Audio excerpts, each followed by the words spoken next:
Padamihin lang natin yung views.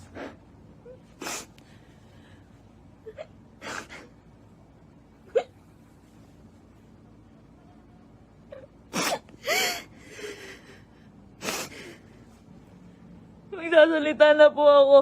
Magsasalita na po ako. Padamihin lang po natin yung views.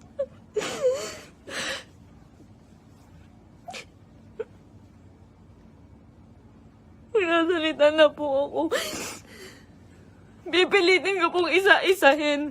Pipilitin ko kahit gano'ng katagal tong live na to. Iisa-isahin ko po ang panggagago sa akin ni Merc. Ni Christian Merc Gray.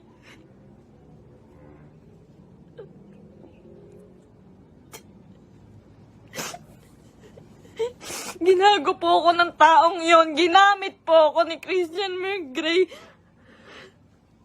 Lahat po nang nangyayari sa lahat ng video namin, mula umpisa hanggang ngayon, scripted. Lahat po yun sinunod ko dahil mahal ko siya. Dahil gusto ko ibigay yung buhay na gusto niya. Kung magtataka po kayo kung bakit maraming nawawala sa amin sa Team Merpay dahil sa kanya. Dahil po sa ugali ni Merc. Napakademonyo po ng ugali ni Merc. Ginago niya po lahat.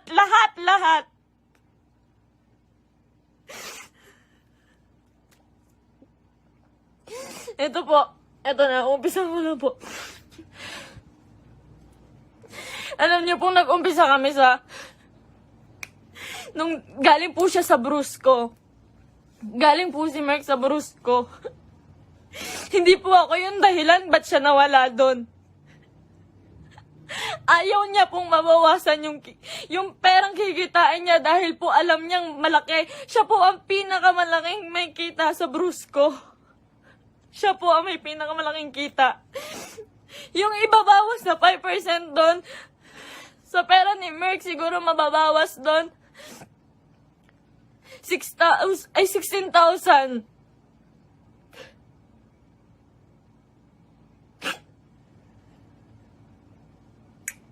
Lahat po ng kaibigan niya, ginamit niya. Hindi ko na po kasi kaya eh.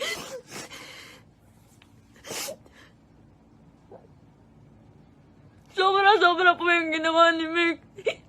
Sobra. Hindi ko na po kaya. Pasensya na po kayo.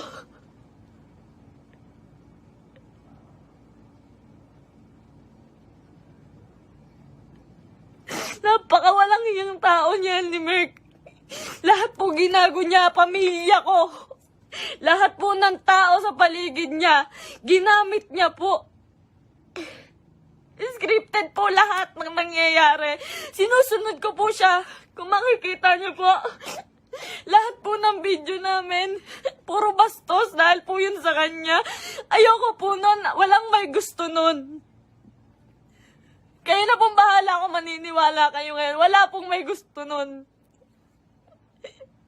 Lahat po binigay ko sa taong yun.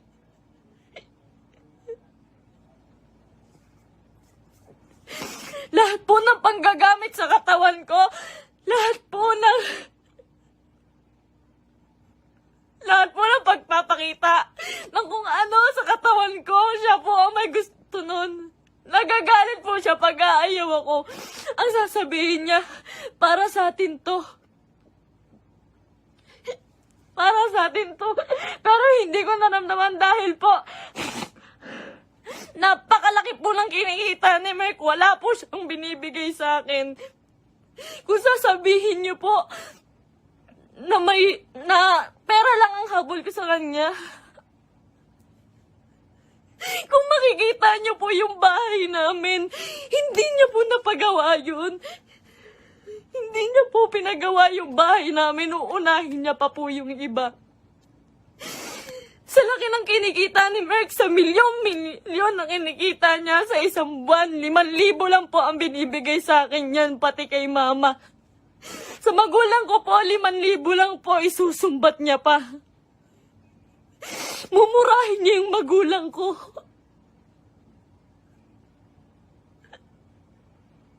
Sasabihin niya, manang-mana ka sa magulang mo. Ang bobobo niyo. Lahat kayo plastic. Ginaganon niya po yung magulang ko, hindi ko na po kaya. Ngayon po, nawawala po si Merk ngayon. Lahat po ng nangyari, scripted po. Scripted. Tinatago po ako ni Merk. Tinatago niya po ako. Hindi niya po ako pinapalabas. Ayoko na po. Ayoko na talaga. Ayoko na po talaga. Ayoko na po. Ang ginagawa niya lang po. Nandito po ako ngayon kasi nawawala po si Merk. 6 na araw na po siyang nawawala. Kasama niya po yung babae niya. Yun dun po sa... Si Pam doon sa video na bago makaganda.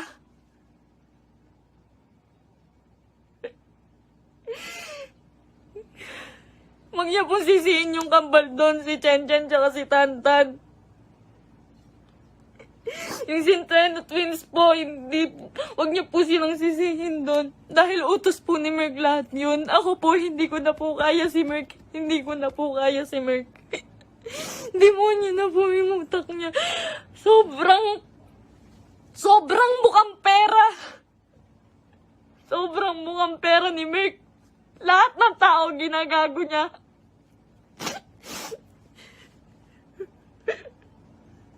Sinisira niya po yung nanay ko po. Yung nanay ko na nasisira na din po sa inyo. Yung sasabihan po yung nanay ko na mamatay ka na, siya po may utos nun. Ginagawa niya pong robot yung pamilya ko dahil sa akin na lang po tumitingin yung pamilya ko. Ba't nila sinusunod si Merk? Kada pupunta po sila sa bahay, may pagkain na sila, maghihintay kami ng script niya. Magagalit pa po yan pag nagkakamali ako. Pag may mali po ako nasasabi, pag kailangan ulitin ng video, magagalit pa po yun. Lahat po ng video namin, scripted.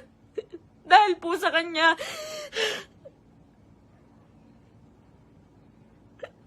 Sobrang abusado. May babae po si Merk ngayon. Yung babae nga, yung Pam po.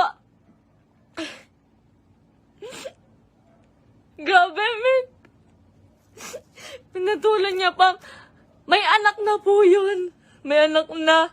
Sabi niya. Sabi ko nun, Mahal, baka naman papatulan mo yan. Baka naman totoohanin mo. Ang sabi niya nun, hindi. Kamukha yan ng ex ko. Hindi ako papatol dyan. Ginagago niya yung babae sa akin. Sinisira niya. Sabi niya, tanginang mukha yan. Papatulan ko ba yan? May anak na. Ginaganon niya yung babae. Ngayon, nandun siya. Nang sa Quezon po si Merk. May katibayan po ko. Lahat. Kahit sa chat, kahit yung babae. Nahuli ko po kasi dahil po dun sa post ng babae, nag-post po yung babae. Nakasama po yung sasakyan namin. Tapos yung cellphone ko po, naglalagin po yun sa Quezon.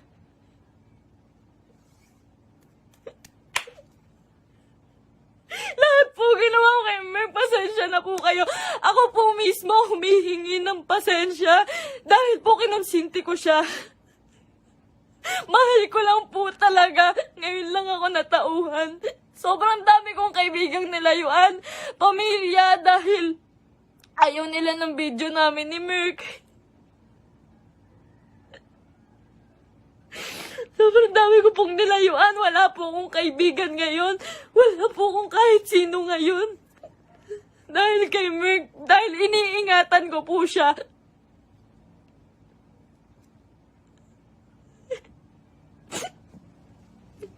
Kaya totoo po yung sinasabi niya, scripted lahat sa amin. Scripted lahat ng buhay na binigay sa akin ni Merk. Lahat po ng pera niya sa kanya lang po. Sa laki po ng pera niya, nagkakautang pa po siya. Sobrang samang tao. Ultimo shampoo namin, sabon namin, ako pa bumibili. Grabe po, pambabastos sa akin ni Merk. Hindi niya po ako nirespeto.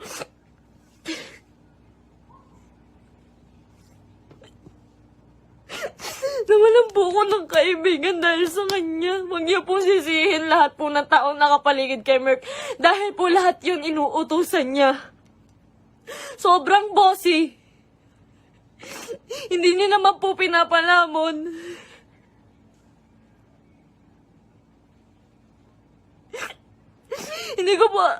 Hindi ko po expect na darating po talaga to. So, ilang beses na rin po ako niloko ni Merk about sa babae.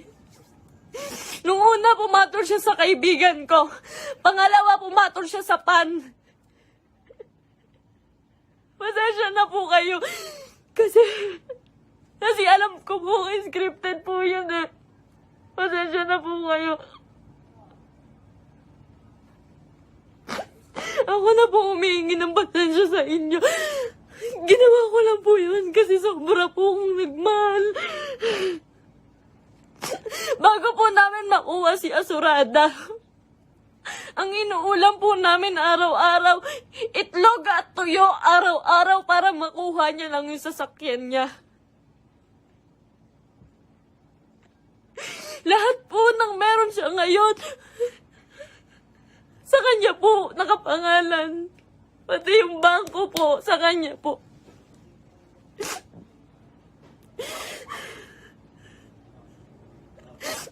Pag hihingi po ako sa kanya, hindi po yun magbibigay. Ultimo sarili kong damit, ako pa bumibili. Sa isang buwan po, 5,000 lang ang binibigay niya sa pamilya ko. Tapos susumbatan niya pa. Lahat daw binigay niya sa akin. Yung singseng, sabi niya, 170K daw po yun. Malaman-laman ko, 30,000. Yung tatay ko, binastos niya. Binastos niya yung tatay ko. Hindi po siya nagpaalam sa tatay ko na magpo-propose siya. Nung time na yun po, hindi po maganda yung nangyari. Yung proposal po. Hindi po ako naniniwala sa proposal na yun dahil po, alam ko na hindi totoo, na para lang yun sa video. Lahat po kay Merk, hindi totoo.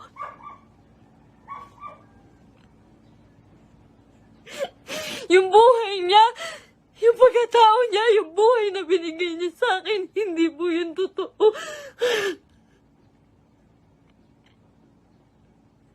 Lahat po ng kaibigan niya na malalapit sa kanya, ginago niya po lahat yun.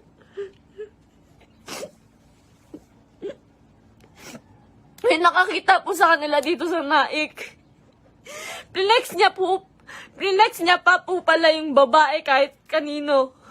Pinakilala niya pa kung kani-kanino dito sa Naik. Sa mga taong malapit sa akin. Hindi niya alam.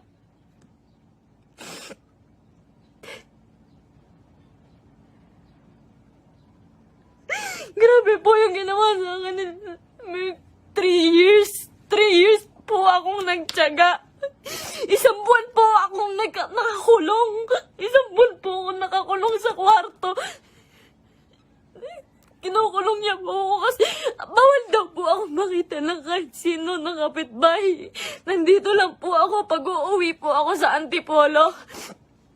Madaling araw niya po ako iuuwi doon para walang makakita sa akin.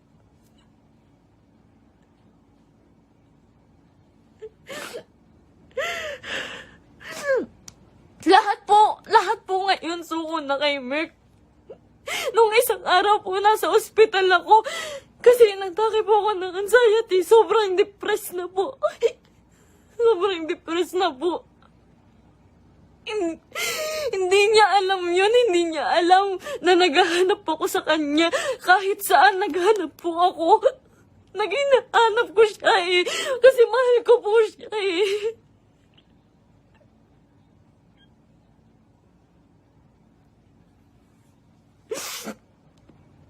Ilang araw po wala akong tulog, wala akong kain, kakahanap sa taong yun. Tapos malaman ko na kasama niya yung babae. Huwag niyo pong sisisihin yung mga tao sa paligid niya dahil siya po ang naggawa nitong gulong to. Huwag niyo sisisihin si Kuya Mark, yung Centennial Twins. Kahit sino. Siya po ang gumawa nito. Sobrang boss po ni Merk. Sobrang pa-boss po. Sa lahat po ng video, kung makikita niyo po, lantad na lantad yung suso ko para lang mapanood ng mga tao.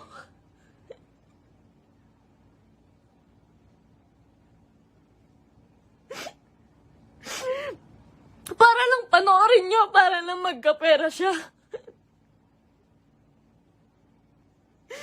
Lahat po ng taong nawala po sa amin, hindi ko po masisisi. Eternals TV, Brusco, Arnold, Tatay Onin. Marami pa pong nawala sa aming mga kaibigan dahil po sa kanya. Dahil hindi po nila kaya. Hindi po nila kinakaya si Merk. Nagmahal lang po ako. Pasensya na po. Pag mag-short film po kami, magkamali lang po ako ng unti. Tangina naman, mahal. Galingan mo naman. Pati po pagkapahulog ko po sa hagdan, hindi po yun totoo. Ang sakit po ng katawan ko nun pagtapos. Ginawa ko yun sa kanya nung nagpakahulog ako sa hagdan.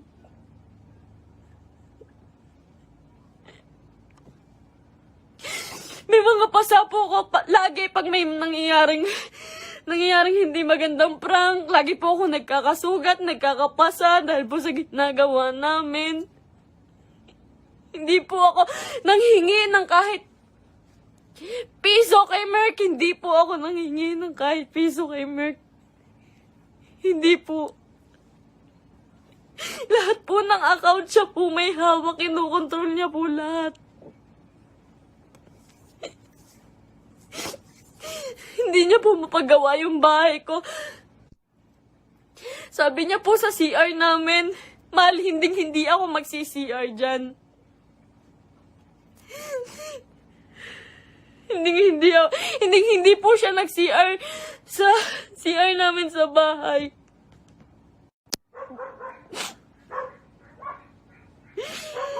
Pero hindi niya po yun mapagawa.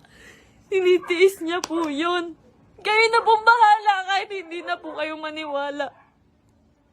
Hindi ko po kayo masisisi. Kasi lahat ng ginawa ni Merk, hindi totoo yun. Wala nang totoo kay Merk. Mahal na mahal ko yun. Ang dami kong ginawa para sa kanya. Alam po yan ang mga totoong kaibigan namin. Alam po nila kung gaano ako nagsasakripisyo araw-araw. Napakarami niya pong pera, pero ang dami niya rin pong utang. Hindi ko na po alam kung saan niya pinupunta yung mga pera. Kung makikita niyo naman po kasi sa mga video namin, wala po talaga akong hawak na may mga pangalan na damit, may pangalan na sapatos. Lahat po yun ako lang po. Uutang pa po ako sa ibang tao, magkapera lang. Lagi po akong umuutang sa ibang tao, magkapera lang.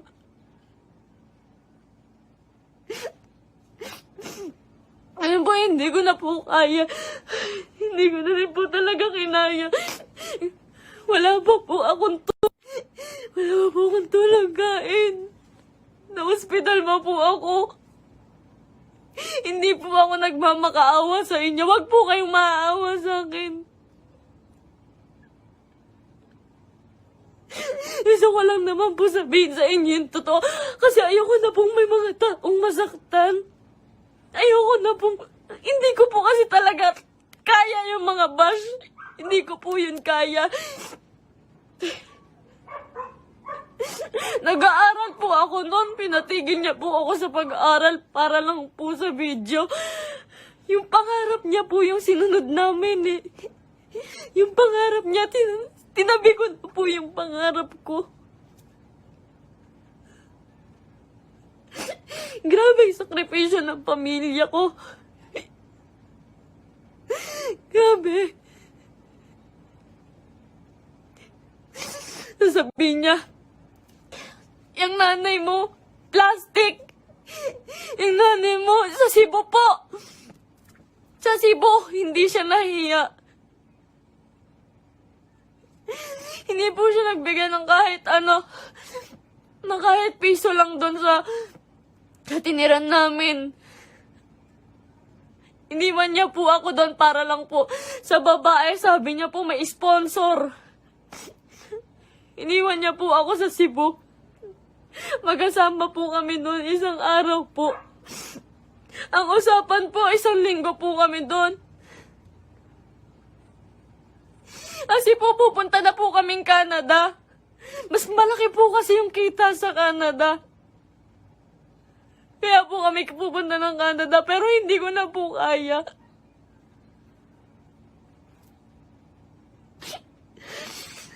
Ganito, ngayon, fiancé niya pa lang po ako, pero grabe na po yung ginagawa niya sa akin.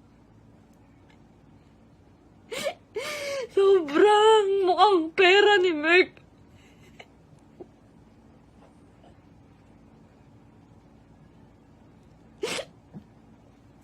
Magalit na po kayo sa akin, pero ginawa ko lang po yun kasi mahal ko po yung tao. Pasensya na po. Pasensya na po.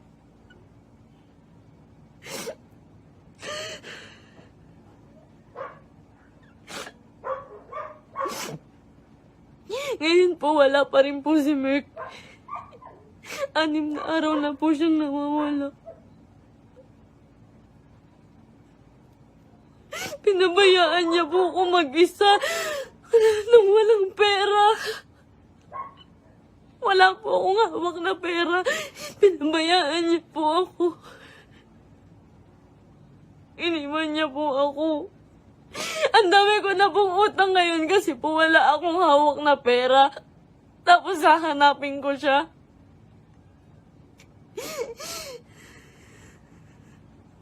Masakit po kasi lalo eh. Fiancé na po kasi ako eh.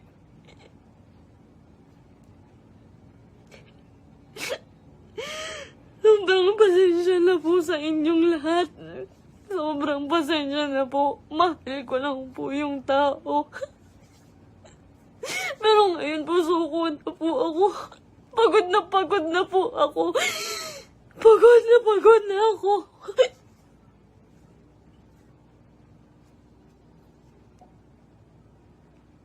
Pasensya na po.